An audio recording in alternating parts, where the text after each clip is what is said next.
Up mga kalaptop, and for today's video mga kalaptop is nandito tayo sa labas ng bahay namin kasi may gusto lang akong i-discuss sa inyo mga kalaptop, no?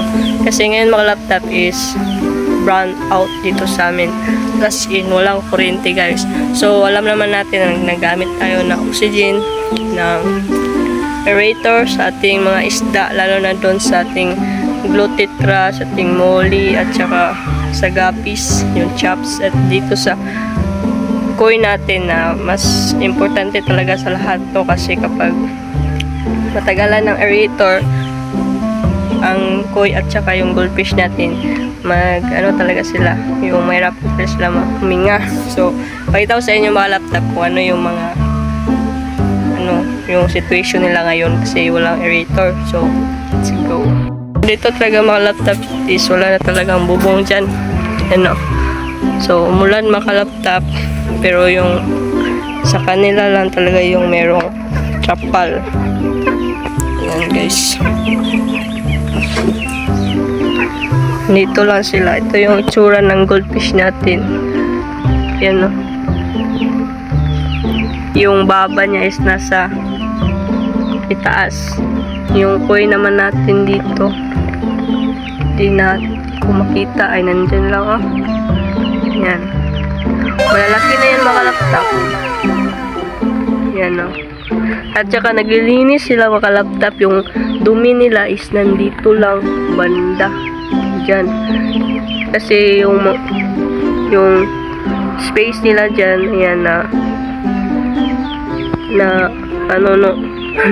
tuloy yung mga dumi nila guys kasi nandito tayo. Pero malaki na yan mga laptop. Hindi ko pa yan nalinisan. So hindi ko na lang nilinisan mga laptop kasi gusto naman nila yan. At baka mag water change lang tayo dito mga laptop pag nakano na tayo, parang na okay na tong sitwasyon nila. Kasi natin to i-arrange, hindi na ganyan yung itsura niya mga laptop. So yun, papasok na ako kasi maulan na guys. Yun mga laptop, sabihin ko sa inyo, so okay lang ba yung sitwasyon ng ating koi? So okay lang yan mga laptop, basta yung brown out naman is hindi tatagal ng 3 days or 3 days or more pa na mga days, no? Kasi 1 day lang to mga laptop, and pagka patak ng 6 PM is babalik din yung kuryente natin mga laptop. And yung sa mga muli naman natin, sa glutetra natin, okay lang yun sila mga laptop kasi hindi naman sila ganun ka sensitive. Yung sa koi lang at saka sa goldfish natin kasi sensitive sila, no? So kung ikaw ay may balak na mag-alaga ng mga koi, ng mga goldfish, so kung hindi mo gusto na magkaganon yung itsura ng goldfish nyo, yung parang yung baba niya is nasa ibabaw na, ayan, sa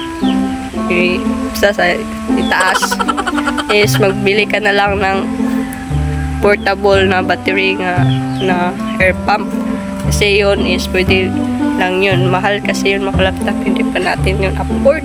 Yan, so wala pa tayo sa point na pwede na natin bilhin yung mga gusto natin bilhin kasi wala pa talaga tayong pera ngayon guys.